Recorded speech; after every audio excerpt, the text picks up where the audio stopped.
morning mga kalalabs. Welcome back to another vlog. Happy Saturday.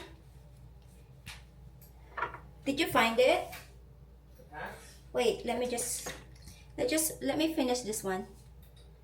Skincare lang tayo. Magre-ready tayo. Bibili ako ng notebook ni Nicole kasi need niya daw dun sa homework niya. And itong si Papa Dib. Itatry niya yung outfit niya para sa event na pupuntahan namin or pupuntahan niya pala. Ba't ako lagi? Ba't sumasama ako? Hindi naman ako kasama dun sa event. Kasama lang ako mag-travel pero hindi ako sasama dun sa event. And kailangan ako pang magbigay talaga sa kanya kasi hindi niya naman talaga mahanap kasi ang tangos-tangos ng ilong niya, be. Alam mo yun? Okay. Dahil lang tulungan ko lang siya saglit. Bago ko ilagay yung SPF ko or sunscreen, patuyuin ko muna yung ating mga skincare na nilagay. So, ito yung aking skincare, yung Centella. Ayan siya. Serum and then moisturizer. Okay. Wait lang. Tulungan ko lang si Mister. Ituloy natin ang aking pag-aayos. Maglalagay lang ako ng eyebrows. And then, konting lip tint. And then, that's it. Naglagay na ako ng itong aking tone up na sunscreen. It's really nice. If ever na taga Pinas kayo, you can purchase it at Edenel's TikTok shop. Meron siyang TikTok shop. So, if ever na kayo po ay nanonood sa akin, meron din siyang mga pinopromote na mga items sa YouTube niya. So, ayun. And then, meron din siyang mga binibenta sa kanyang Facebook page. So, if ever na gusto niyo bumili sa kanya, you can follow her on her Facebook page, tapos TikTok. So, doon na lang kayo bumili kasi hindi ko alam kung nag-work yung akin talaga. Hindi ko talaga alam. Nakakapag-add lang ako ng product, but then I don't know if it's working. Kaya if ever na gusto niyo pong mag-purchase ng mga items na pinapakita ko dito sa aking YouTube, punta na lang kayo kay Edenel's TikTok shop. Ilalagay ko na lang yung link sa description below at saka sa comment section para madali nyo siyang ma-access at mahanap. Kasi sometimes kahit na sabihin namin yung name, tapos may kapangalan si Edenel sa TikTok shop or pangalan ko, then hindi nyo siya agad mahanap. Kasi sometimes may mga fake account, ganyan-ganyan, diba? So, ilalagay ko na lang yung link ng kanyang Facebook page sa description below and then yung kanyang TikTok shop. So, ayun. Maraming salamat po sa suporta. Tapusin ko lang yung aking face la and then lalabas na tayo.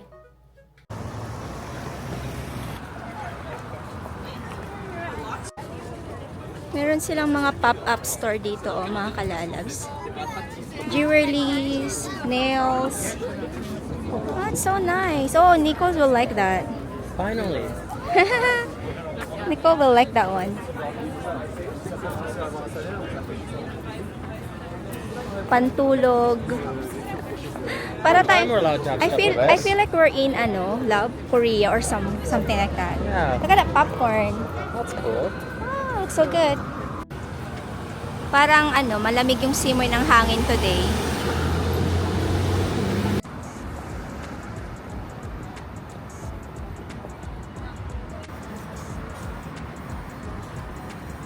Coffee muna kami ni Papa Dave bago kami bumili ng need ni Nicole sa kanyang school. So, need niya ng notebook.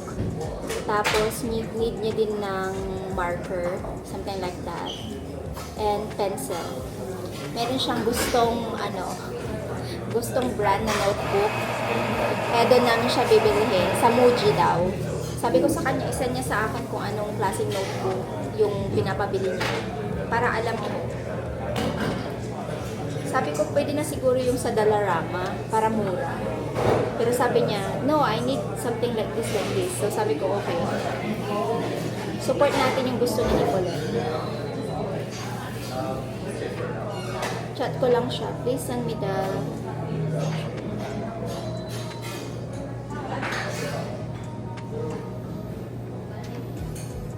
Sabi ko naman kay Papa Dave, small coffee lang. Malaki naman yung binigay sa amin. 16 ounce ba to or 20?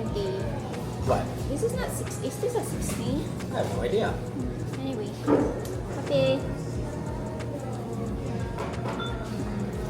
Not bad.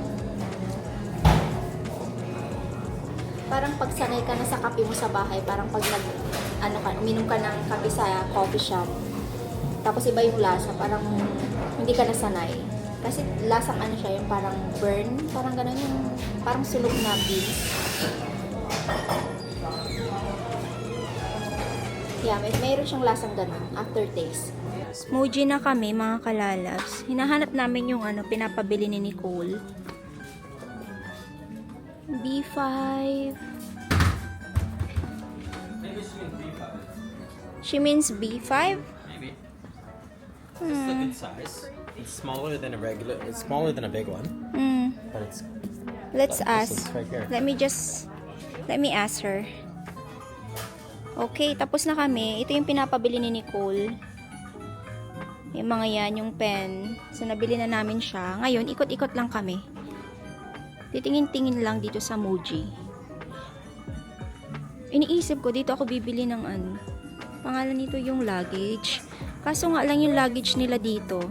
Kaya lang. Hindi ito, yung maliit. Luggage. Ganda ng mga benta nila sa Muji din. May coffee shop sila dito na robot. Ang cool. May robot sila na coffee shop.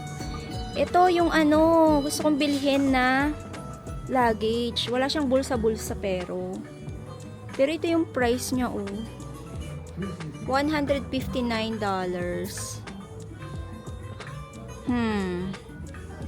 Ayan yung price. Ay, hindi. $199 pala. $199. Mahal siya, diba? So expensive. So, pinag-iisipan ko siya. Ay, meron palang meron palang pencil case dito. Bilan ko nga si Nicole niyan. Parang masarap itry itong mga to. Gusto ko sanang itry yan yuzu miso. May mga salad dressing sila, strawberry mixer, parang ganyan. May matcha spread. Sarap bilhin, kaso nga lang baka too much sugar. Meron din silang mga dito, matcha tea latte, marshmallows. Ooh, look at those candies. Yung mga candies nila, chocolate nila dito. Paborito ni Nicole mga strawberries. Magbabayad na kami. And then uwi na. Ganda ng bag na yan My love, I thought we're going home now. Don't drop the camera. Don't drop the camera. Alam niyo, sa totoo lang, nag-aalala ako na nahulog natin tong camera nung nakaraan. Kala ko nasira siya. Sabi ko, hala, pang nasira to be, kailangan mo ulit bumili. Kasi ginagamit ko siya sa vlogging, di ba? Anyway, pupunta kami sa Japanese grocery store kasi bibili kami ng brown rice. Ayaw talaga ni Papa Dave yung white rice. Hindi pa kami bumalik sa bahay. Diretso na lang muna kami doon sa sa Japanese grocery store. We can't forget the car cover before we leave. Do we need to put it? It's only 10 days. Exactly, yes we do. That's why we bought it. 10 days lang naman yung, wait, let me just settle first, please. Settled, please, wait. Are you sure that we Absolutely, why would we buy it for no reason? Okay, kasi 10 days lang naman yung bakasyon namin ni Papa Dave. We are super excited to this one because this one is one of my, nasa bucket list ko din tong pupuntahan namin. And I didn't tell them yet where we going. Oh, I'll tell them. Comment down below mga kalal. Hulaan nyo where we going. I don't know if I asked you this question yesterday's vlog. You're gonna find on all the K-dramas. Oo, tama. K-drama. But it is not K. It's Does not not K. start with the K. So, ito yung binili namin para kay Nicole. Pakita ko na lang sa inyo. This is, anong pangalan ito? Meron siyang mga number. A5 daw. A5. And, may ganun-ganun na pala ngayon, no? Ayan, A5. Yung notebook niya. Dalawa yung binili natin. And then, we bought her this marker. Kulay pink at saka light blue. And then, she have this pencil. So, tinanong namin siya if she need refill. She said no. And then, when we came home, she messaged me. I saw her message. She said, can you buy me the refill? Sabi ko, ikaw na lang bumili, girl. Kasi yung school niya naman, madadaanan niya naman ang Moji. So, after ng school niya, siya na lang bumili. At least nabili namin yung ibang kailangan niya. Right, love? Maganda yung kulay-kulay nito in fairness. Okay, let's play the music. So, ito yung grocery store na sinasabi ko sa inyo mga kalalabs. Fujiya Japanese grocery store. Dito namin binibili yung ano namin. Tawag dito? Yung aming brown rice.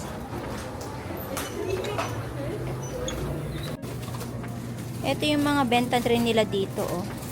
Meron silang mga set. Gyoza, mga ganyan. Looking good. What's that, love? I never tried that. But I don't wanna try. They have a small ano, package. Ito yung, di ba, mayroon akong ginawa sa bahay na ano, kulay green yun eh. Tangkutso. Ano kayong lasa nito? Kasi yung green eh. So, ramen. Ang sarap nun eh, yung ginawa ko sa bahay, yung nasa Pinas tayo. Binili ko sa Japan. Black garlic. Parang gusto ko itong i-try.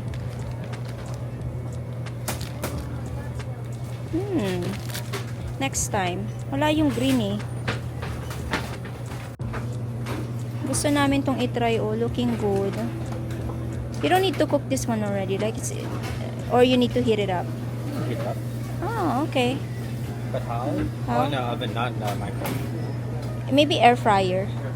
It's too long. Oh, you can cut them and then air fryer. Think so? Yeah. Ang dami nilang masasarap na benta dito, oh. It looks good. Meron silang ano dito. Meron din silang dessert. Strawberry cheesecake. Sushi. Punta kayo dito mga kalabs kung taga Vancouver kayo. You have a lot of choices. At masarap talaga siya kasi this is our third time to come here. That looks good. Maybe this one's fine. Wow. Hindi mo na kailangan pumunta ng ano, Japan. Meron tong mga to, oh. Tastes really good, this one. Saan yung nabili ko before? Ito pala, masarap din to, oh. Ganito.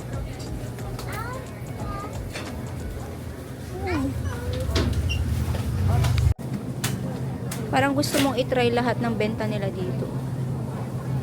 Can I just get the ginger as well? I will get the ginger. Ito, pickled ginger. May eggplant din sila. Oh, wow. Looking good. Meron akong ano dun sa bahay. Eggplant. So, we don't need that. Yung ginger pickled lang ang gusto ko.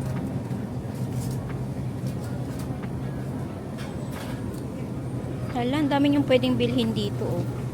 If ever.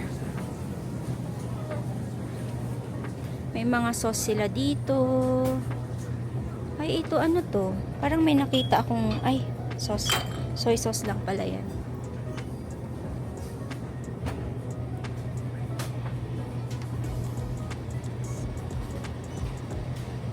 Bahay na kami, mga kalalabs. Si Papa din, niloloko niya si Nicole.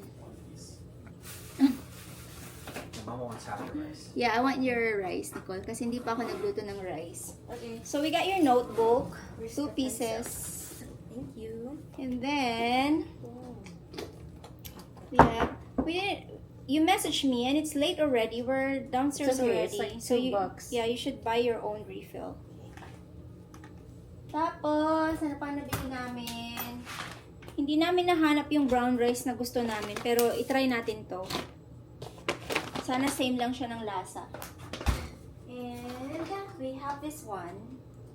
Sarap nito yung siguro, Nicole. Honestly, that grocery na ano, Japanese grocery store, mga kalalabs, try nyo pumunta doon. Ang daming tao ngayon. Kasi masarap talaga. Na-try na namin siya before. I think we have sushi as well. Ito kay Papa Dim. Ito kay Nicole. Makikihati na lang ako kay Nicole nito. Oh, Yung rice.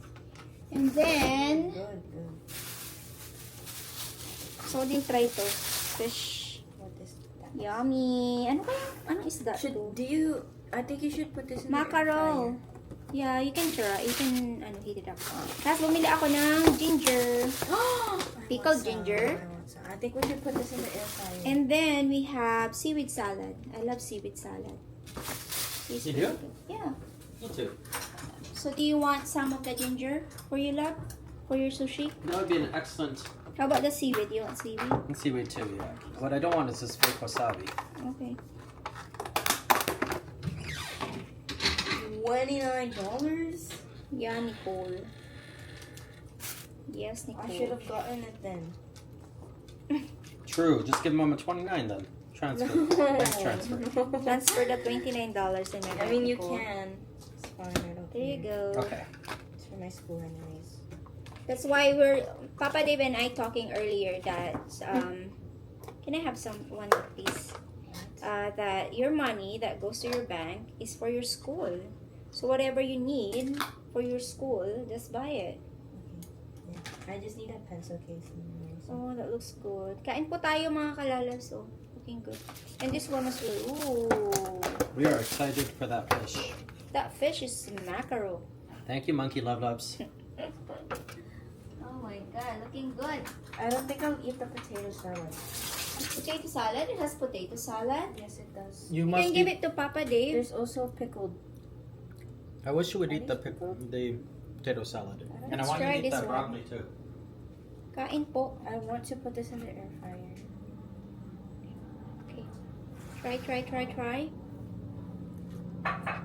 Mmm. Itong ano na to, seaweed na to, may lasa siyang aftertaste. Yung parang very grassy. But not bad. And of course, the pickled ginger.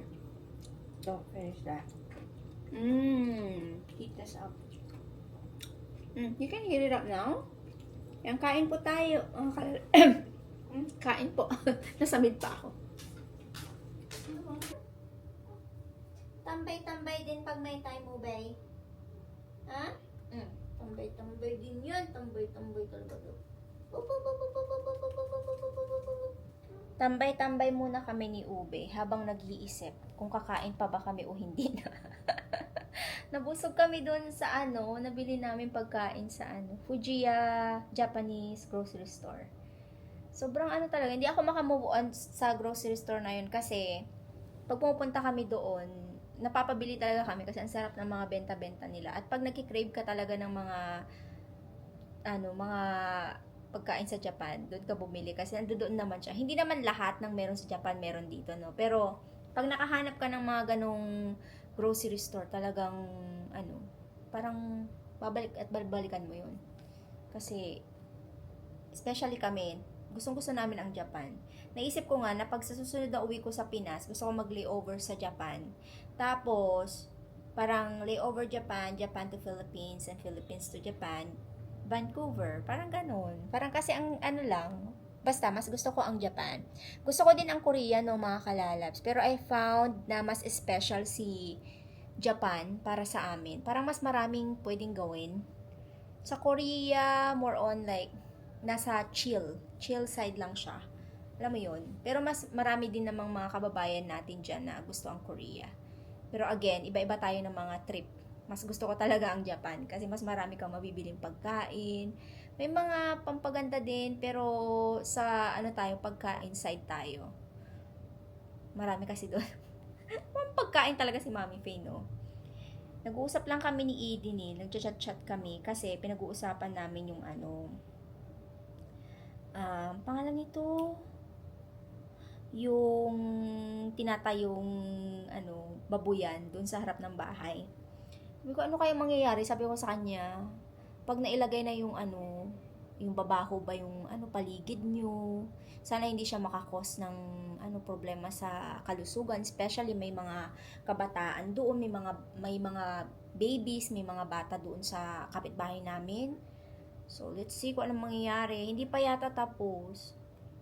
At wala pa silang nilalagay. Pero malalaman natin siya. Sabihin ko kay Edenel na i-update kayo kung ano yung sitwasyon doon sa babuyan na yun.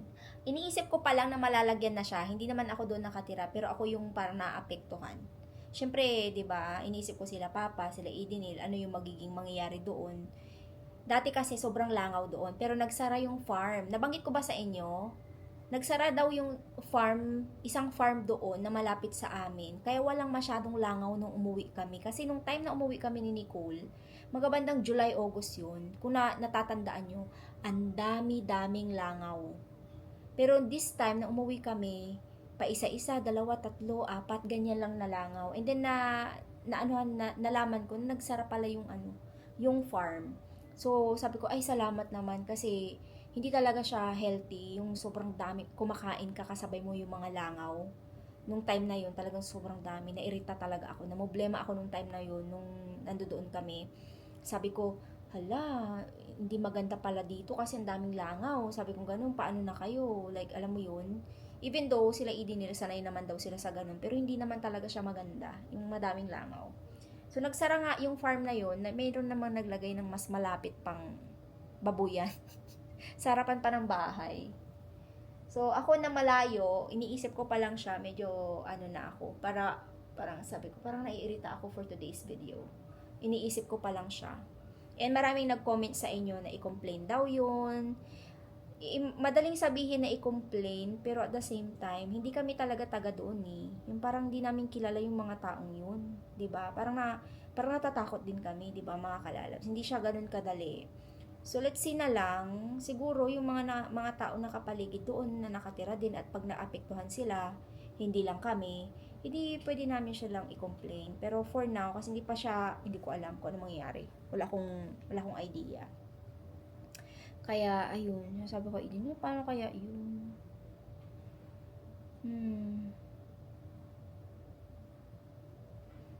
Sabi niya, ay, wala tayong magagawa, ganyan-ganyan. Let's see. Umuulan for today's video. Salamat naman para ma-wash out yung usok ba na galing sa sunog. At sana makatulong yung ulan na mahupa or mapatay yung apoy or yung mga sunog kung saan man. Diba? Umuulan. That's the first rain since we got home. Tsaka hindi siya yung talagang yung ambon-ambon. Ulan talaga siya. Hindi ko alam kung nakikita nyo, no, sa camera. Pero umuulan talaga siya ng malakas. Ganyan nakalakas yung ulan namin dito. Hindi ka kaya sa Pinas na pag umulan talaga siya. Bubuhos talaga. Nag-e-end na rin pala ako ng vlog, mga kalalags. Kasi yun na yung ating kaganapan for today's video. Napakasimple lang ng ating Saturday. Nag-ano lang kami, nag-walking ni Papa Dave. Tapos, kung saan-saan lang kami napadpad today. And then, relax lang talaga. Tomorrow, meron kaming plan. So, sana hindi siya umulan. Magsisimba. Yung ng mass is 9 a.m. Mag-start siya ng 9 a.m. Matapos siya ng 10, sometimes 10:15 o kaya 10:30. Kaya, simba muna bago, lumarga sa lakad namin. Magwa-walking lang naman kami, pero medyo malayo yung lakaran. Sabi ni Papa, di mga 2 hours or 2 hours and a half. Yun yung sabi niya. Sabi ko, okay, basta wag yung, masyadong hike. Kasi nung last time, kasi dito nga kami nag-spend ng summer bago kami nagbakasyon. Muna kami. Nag-hike. So, hindi nyo yan napanood sa vlog kasi hindi ako nagbablog ng mga time na yun. Yung nag-hike kami. Sabi naman ni Nicole, sana hindi siya hike kasi masakit pa yung tuhod ko. Update mga kalabs, ayaw niya talaga magpa-ultrasound or x-ray ng legs niya. Pero napapansin ko okay naman na siya. Nakaka-walk naman na siya ng Pero sabi ko, pag sumakit ulit yan, pipilitin ko na talaga siya. Wala siyang magagawa. Talagang natin siya, ipapa-check. Wala naman sigurong nabali. It's just that, na lang siguro. Meron lang, ewan ko anong nangyari. Kung may nabali dyan, di sana hindi na siya makalakad. Emergency na yun. Masakit nga lang yung dibdib ko. Hindi ko alam kung bakit din. Tumatanda na tayo. Ay, may kwento pala ako sa inyo bago ako mag-end ng vlog. So, si Lord, masakit daw yung kamay niya. Naniniwala ba kayo sa ano? Narinig niyo ba yung ulan? I'm super happy kasi ulan. Na ano daw siya, pangalan nito, masakit daw yung kamay niya, hindi siya nakapag-work ng 1 linggo. Until now, masakit pa rin daw. Sabi ko, ano nangyari? Napilay. Sabi niya napilay daw, pero naniniwala ba kayo? Hindi ko alam kung naniniwala kayo, no? May mga naniniwala sa ano eh, yung parang sa probinsya, hindi ko alam kung sa iba alam to, na pag meron kang nasagi na hindi nakikita, malalaman mo. So, sa probinsya, uso-uso yung mga albularyo na ganyan. 'Di ba? Kumukulog. Kumukulog, B. Madalang yan dito sa Canada, no? Yung kumukulog. Kumukulog siya. Okay, so yun na nga. Ano siya, nakasagi daw siya, kaya yung kamay niya, naparusahan. Kaya pag doon sa amin, pag doon kami, bari-bari, yung bari-bari, ganyan-ganyan, bari-bari, gala-gala, ganyan. Kasi Pangasinan yun eh. Bari-bari. Tapos, pag magtatapon ka ng tubig na mainit, bari-bari, tabi-tabi po kayo dyan, pasensya na po, tabi-tabi, bari-bari, ganyan. Pag gala-gala naman is yung parang gala, like tatawagin mo yung paano, gala, Faye, parang ganyan, parang ewan ko, parang ba i-explain sa inyo, but yun na yun sa probinsya. So nagpagamot daw siya, tapos hindi ko alam kung, sabi niya sumasakit daw pa yung kamay niya.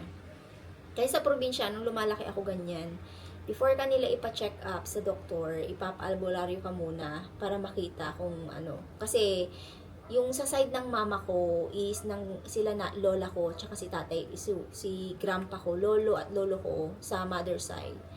Ano talaga sila, nanggagamot talaga sila. Yung pag like nilagnat ka, tapos merong nagbambano sa iyo, parang ano ba yun, paano ba siya explain? Baka mamaya matawa kayo sa akin. Sabi niya, nabambano ka. Sabi niya, kung saan-saan ka kasi pumupunta. Yung parang may nakabati sa'yo, kaya nilagnat ka. Alam mo yun, ganun yun. Kaloka yung kwento ko. Pero totoo yun, mga kalalabs, no, sa probinsya namin ganun talaga. Tulad nung itong uwi kong to, hindi ko to na-vlog eh. Kasi hindi ko rin kasi alam kung naniniwala talaga kayo sa mga ganito. Di ba nagpahilot kami? So, nahilot si Nicole, nahilot din. Nagpahilot din kasi ako bago ako umuwi. And then, meron kami, di ba pumunta kami ng Ordaneta? Tapos, hindi ko na siya na-vlog. Kumakain kami nun. Tapos, after kami kumain, pumunta kami sa, sa manggagamot. Yung manggagamot na yun is nasa edad 98 years old yata or 95, nakalimutan ko. Pero, malakas pa rin siya. Malakas pa rin si nanay. So, nagpatingin sila, Edinel, yung asawa niya, at ako. Yung hinawakan pa lang yung kamay mo, yung wala kang sinasabi dun sa mga, hinawakan lang yung kamay mo, tapos sinabi niya, lagi kang mina-migraine, sabi niya gano'n, migraine yung sakit mo, sabi niya, di ba madalas ako mag-complain sa sakit ng ulo ko, kasi talaga yung migraine ko talaga, tapos sabi niya, pag sumasakit yan, hindi ka na makakilos, sabi niya, suka-suka ka, nahihilo ka, like ayaw mo talaga, hindi ka talaga makatayo, sabi niya, totoo yung sinabi ni nanay, sabi ko, huy, kakatuwa, sabi ko, parang, na-shock ako nun, sabi niya, hinawakan niya pala ako. Sabi niya gano'n, migraine, gumanon siya sa akin. Sabi ko, wala. Sabi niya, ang gagawin ko daw is, kasi puno daw ng lamig ang katawan ko. Siyempre, dito tayo sa Canada nakatira. Sabi niya, puno yung lamig yung katawan mo, kaya mag-steam ka. Sabi, hindi ko pa siya nagagawa. I think tonight, parang, pwede na ba? Hinihintay ko kasing lumamig ng slight, kasi nga, nag-electric fan pa kami sa gabi kasi mainit sa gabi. So sabi ni nanay, pag nag-steam ka, bawal ang electric fan, bawal ang aircon. So hindi ako nag-steam doon sa Pinas kasi alam naman natin na mainit. So kailangan ng electric fan tsaka aircon pag natutulog ka sa gabi. Kaya ayun yung pinapagawa niya sa akin. Meron pa yung pinagawa sa akin si nanay. Yung yung mag-steam ka ng bayabas sa dyan, sa yung uupuan mo yung arenola na may, nagawa niyo na ba yun? Parang nagawa ko to before nung nanganak ako kay Nicole. Tapos yung para daw ma-heal or gumaling ka agad yung sugat dun sa, alam mo na, yung private part. So, sabi ni Lola, umupo ka sa isang arenola or kaya isang bowl, uupuan mo siya, maglaga ka ng bayabas. So, yun yung ginawa ko ng 3 days. Hindi ko ito na-share sa inyo, no? Hindi ko alam kung nagagawa nyo rin siya. Pero, ano lang, kwentong probinsya lang. Na-share ko lang sa inyo. So, ayun, napunta kay Lord, napunta sa akin, no? Kasi hindi ko talaga ito na-share. Pero nabilib din naman talaga ako dun sa, ni nanay. Kasi, hinawakan niya pa lang ako, alam niya na yung sakit ko talaga na migraine. Nakakabilib. Diba? Nakaka-shock. Sometimes. Like dito, na-hospital na ako dito yung migraine. Ang nilagay lang sa akin, emergency ako noon. Nilagyan lang ako ng dextrose. Tama yung pronunciation ko. Tapos yung nakalagay lang doon is pain reliever. Hindi na kasi siya makuha ng Advil nung time na yun. Kaya na-emergency ako. And kasagsagan yan ng pandemic. And nakakalungkot nung time na yun. Kasi nasa emergency ka, ikaw lang mag-isa. Tapos walang available na bed. Pinaupo ka lang doon sa hallway. Tapos, hinintay mo lang maubos yung dextrose. Yung gamot na binigay sa'yo. So, yeah. So, now I know na kailangan ko mag-steam talaga para ma-release yung lamig ng katawan ko. Kaya gagawin ko yun sa mga susunod na araw siguro. Pag lumamig na ng slight dito. Kasi medyo naramdaman ko kanina na nagkaroon ng malamig na simoy na hangin. Pa-fall na rin kasi dito. And umulan pa. Pero alam nyo, pag umuulan ng ganito, sumisingaw yung ng semento ba, tapos nag-evaporate, yung parang tataas, tapos init yung ilalabas niya. Parang sa Pinas din. Pag matagal na hindi umulan, parang yung singaw, parang mas lalong umiinit. So, yeah, wala. Naikwento ko lang sa inyo yung mga kababalaghan nangyayari sa ating life. Anyway, mag-end na ako ng vlog. Maraming salamat po muli sa panonood ng vlog. Please don't forget to like and subscribe mga kalalab. See you on our next vlog. Bukas na ako pag-upload ng vlog. So, yeah. Take care! Bye-bye mga kalalabs! Good night from Canada! Love you all!